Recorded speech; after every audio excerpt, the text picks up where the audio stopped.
The overall goal of this procedure is to develop a distinguishing DNA fingerprint of Mycobacterium leprae, the non-cultivable bacterium that causes leprosy, directly from clinical specimens.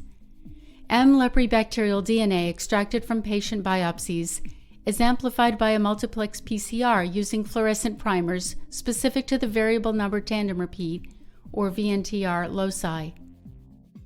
Once the DNA has been amplified, capillary electrophoresis is performed for fragment length analysis.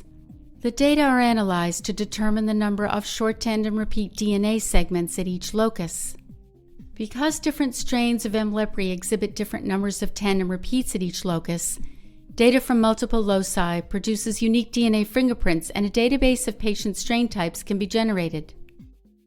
Using this technique, the population structure, evolution, and transmission of leprosy between patients in defined communities and across the globe can be characterized, ultimately providing genetic tools and evidence for the elimination of leprosy.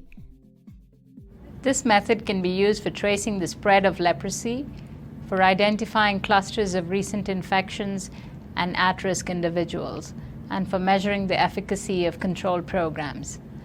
Demonstrating the procedure will be Wei Li and Ron Jensen, researchers from my lab, and Jason Rivest from our instrument core facility.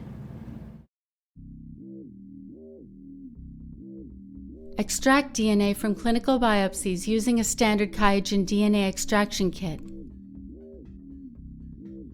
Once the DNA has been obtained, set up a new work area inside a clean PCR cabinet. To avoid any DNA contamination, wipe down the cabinet and a set of pipettes with 70% ethanol.